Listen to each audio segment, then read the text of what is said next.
This is Tech and Politics, and my name is Andreas Jungherr.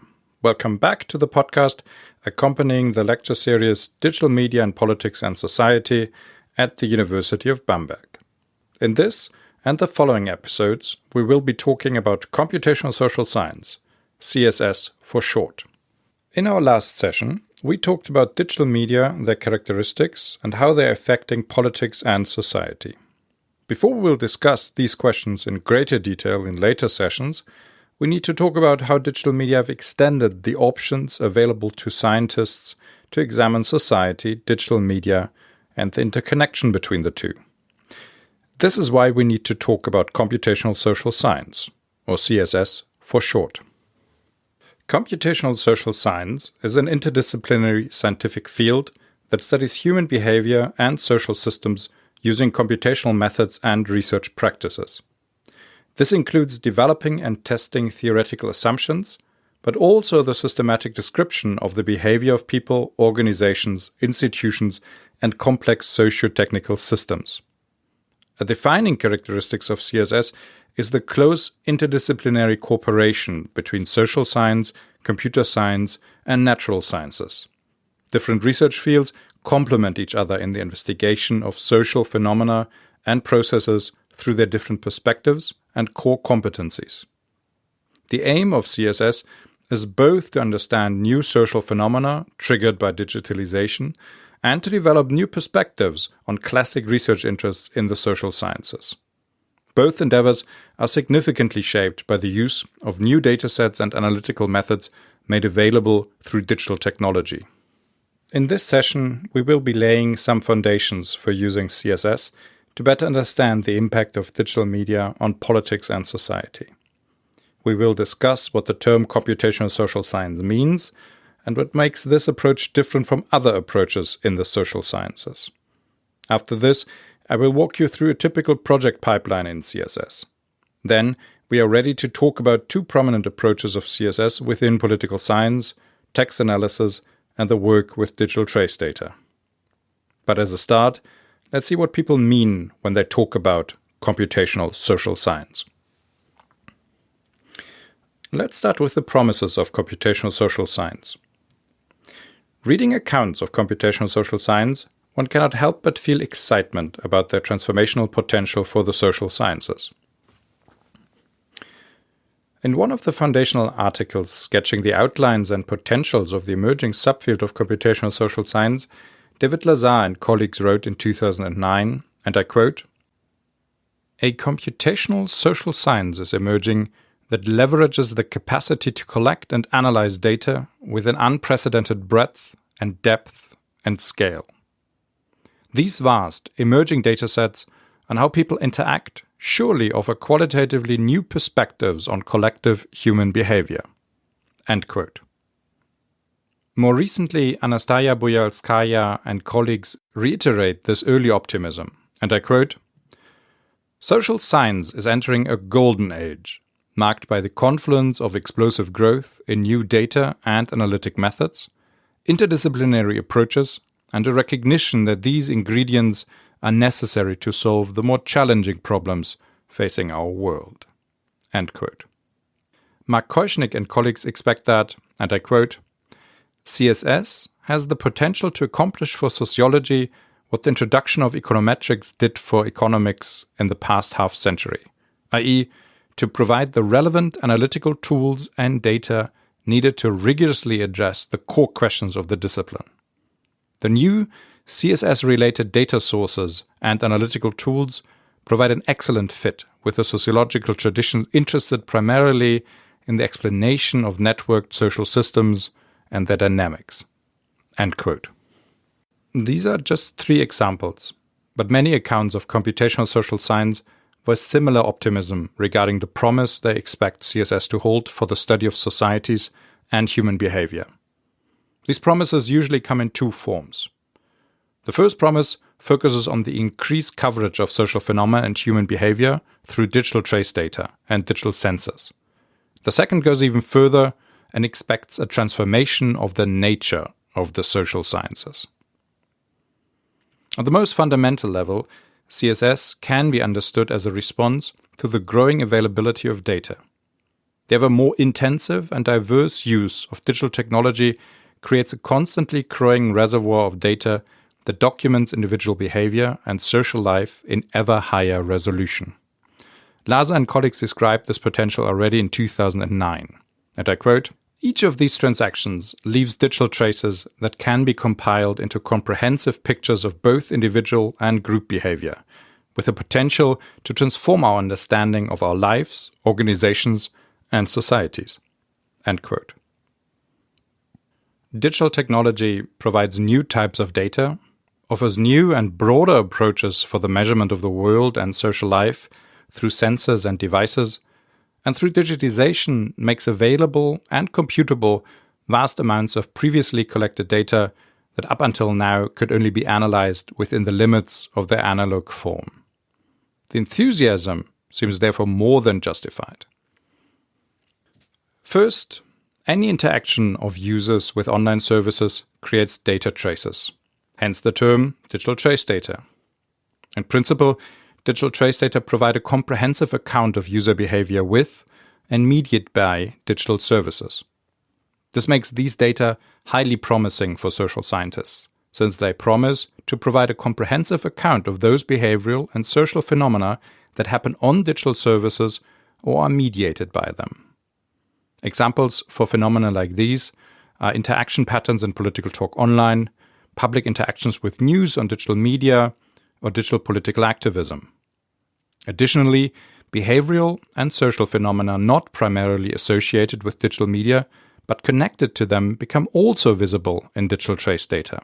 Examples include the analysis of suspected trends in political polarization or extremism based on political talk online, or interaction patterns between users on digital media, the mapping of cultural trends based on content on digital media, or discursive power in digital and traditional media. But careful. The operative words in the paragraph above are "in principle."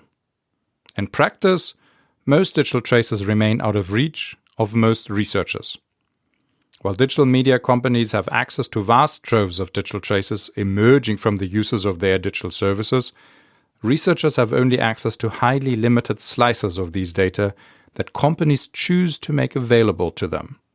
This can either happen through dedicated programming interfaces, API, or through exclusive agreements between companies and select researchers for privileged access. This limits the realization of the promise of digital trace data in the social sciences considerably and raises severe practical and ethical concerns in the use of these data. We will come back to this later.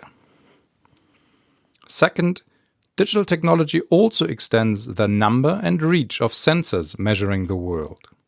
This could be data emerging as a byproduct of another service, like satellite imagery, or the output of sensors specifically designed by researchers.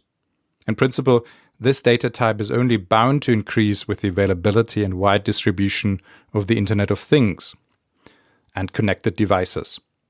Yet this expected wealth of data reinforces important questions of people's privacy in a world of all-seeing, all-sensing digital devices and the legitimacy of data access for academics, researchers, and industry. Finally, digital technology also provides new perspectives and opportunities for the work with data available in analog form. By digitizing existing datasets, researchers can mobilize new approaches and methods to already existing data. This promises new perspectives to old questions by making these analog datasets available to analytical approaches provided by computation. This massive increase in the number and diversity of available data sources extends the reach of social scientists. We can expect to cover more social phenomena and details of human behavior in greater detail and wider breadth. This can offer us a window to new questions and phenomena, as well as enabling us to examine well-known phenomena from a different vantage point. This might also allow social scientists to get a better systems-level view of society and human behavior. This has led some to expect computational social science to contribute to a transformation of the social sciences in general. For some scholars, the availability of vast datasets documenting human behavior has inspired the hope that the social sciences might transcend their status of a soft science into an, and here I use the scare quotes quite liberally, actual scientific discipline. In other words, a discipline with models allowing for the confident prediction of the future.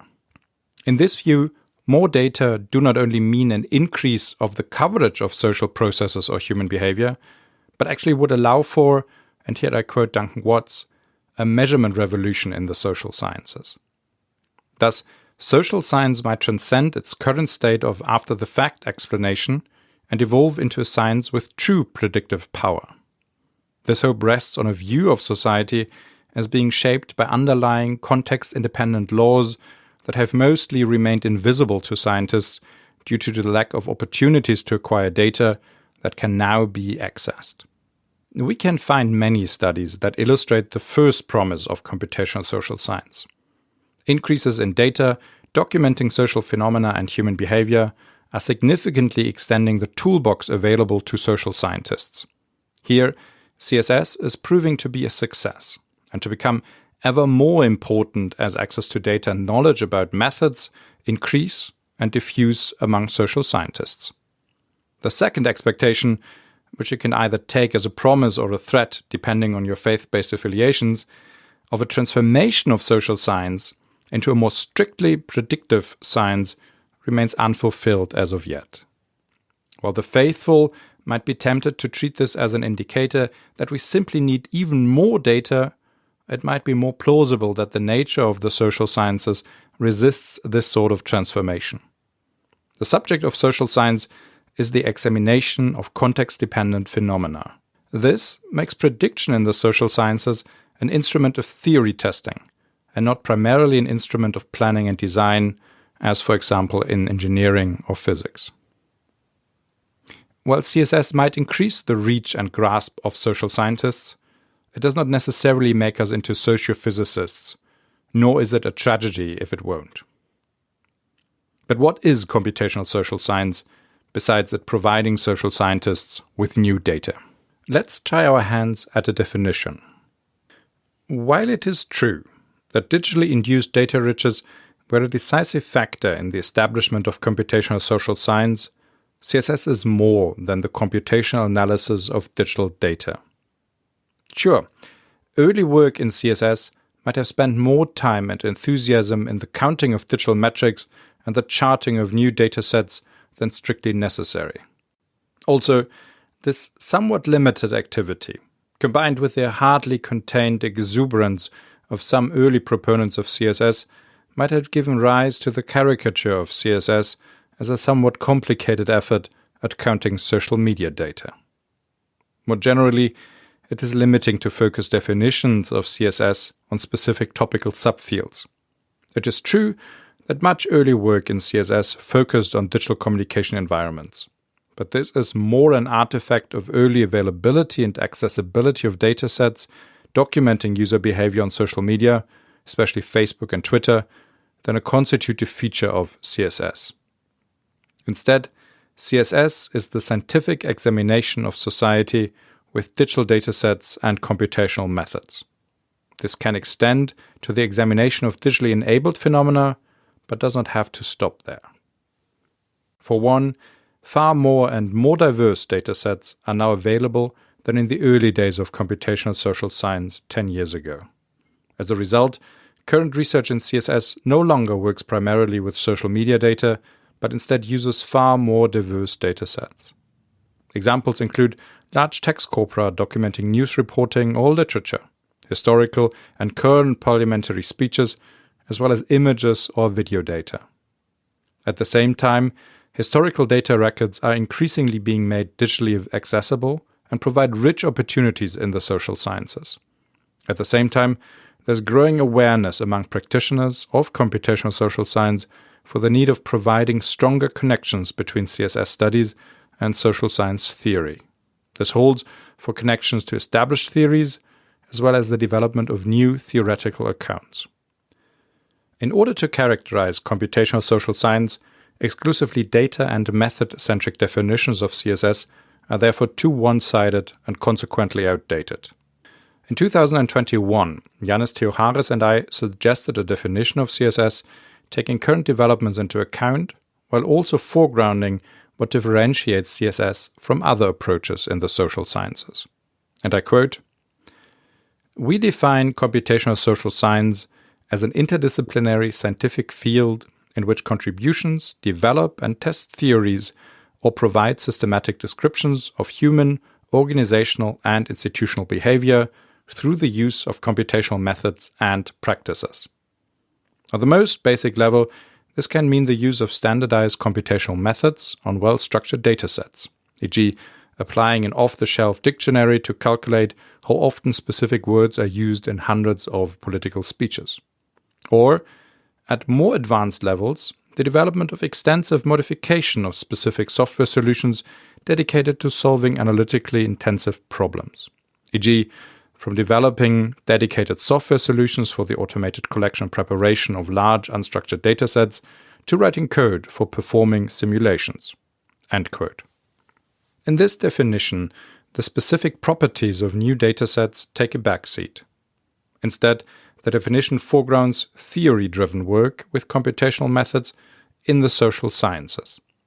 At the same time, it recognizes the importance of descriptively oriented work.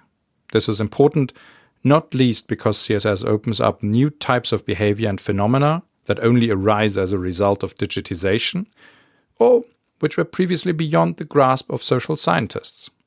Accordingly, there must be room in CSS for first systematically recording and describing new behaviors or phenomena, without forcing them hastily into the limits of well-known but possibly unsuited theories. The definition also foregrounds an important point of tension in precisely differentiating CSS from other fields in the social sciences. Nearly all contemporary work in the social sciences relies on computational methods and digital or digitized data.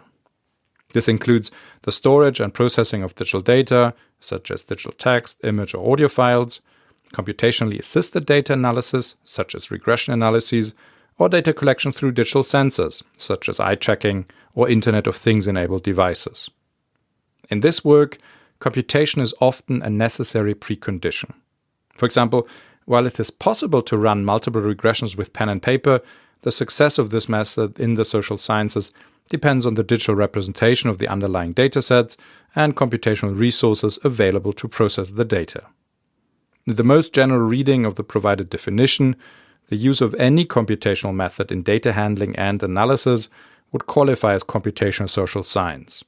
One could thus argue that nearly any form of contemporary social science would constitute computational social science.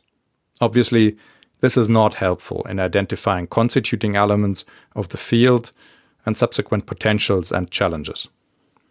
In talking about CSS specifically, it might be helpful to focus more on studies and research projects in which computational methods and practices are not used as plug-and-play solutions, but instead demand for varying degrees of customization with regard to data collection, preparation, analysis, or presentation. Again, this is best thought of as a distinction in degree. On one end of the scale, we find projects that require some coding with regard to the sequential calling of pre-existing or slightly modified functions or data management. On the other end of the scale, we find research projects that demand the development of dedicated software solutions, for example in automated and continuous data collection, preparation, and structuring of large unstructured raw data, or the development of dedicated, non-standardized analysis procedures.